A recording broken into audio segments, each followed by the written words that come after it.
Ruqiyya binti Muhammad.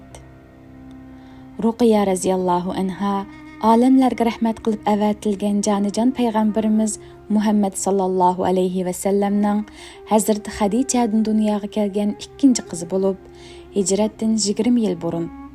Peygamberimizge peygamberlik kilişten 7 yıl burun Mekke'de doğulgan. Ruqiyya Abu Jahl'nin oğlu Utba bilen Peygamber aleyhissalamga peygamberlik kilişten burun nikah kılıngan. Ruqiyya musulman bolgan, Utba öz dinide kalgan edi.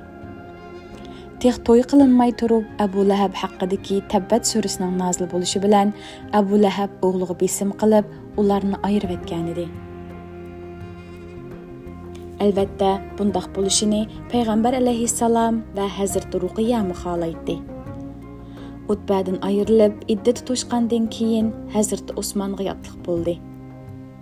Abu Jahl başçılıqıdaki Mekke müşriklerinin musulmanlara kılgan türlü qiyin qıstaqları gün sir avjiga chiqqan o mezgilde Peygamber aleyhissalam kızı Ruqiyya ve köy oğlu Hazreti Osman'ның Habeşistan'a hicret qilishini tavsiye qildi. Ular hicretning 5-yili Recep ayida tunji musulmonlar karvoni qetilib Habeşistan'a hicret qildi. Peygamber aleyhissalam ularning hicretini Lut ve İbrahim'den keyin tunji bulup aile boyunca Allah yolda hicret qilganlar deb ta'rifladi.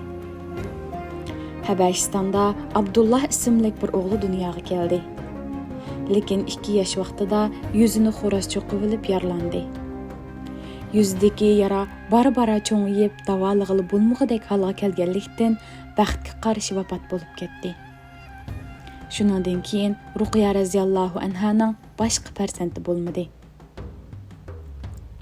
Madinaga hicret qilish boshlangan vaqtda Madinaga hicret qildi va Badr urushiga tayyorlik qilinayotgan mezgilda og'rib yetib qoldi. Kesel ig'irlashib qolganligi uchun Peygamber aleyhissalam Hazreti Osman'ni Ruqiyyaning kesliga qarashga qoldirib qo'ydi. Hicretning 17-iyi Ramazan ayining oxirgi 10 kunining birida 22 yoshli Hazreti Ruqiyya Madinada Haq Taologa safar qildi.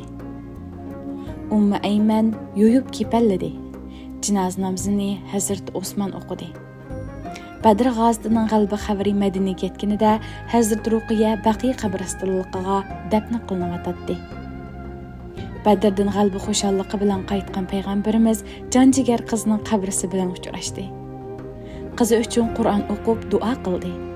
Yanada yig'lab turgan Hazreti Fatimaning ko'z yoshlarini surtdi. Allah Taala Hazreti Ruqiyya onamizdan rozi bo'lsin.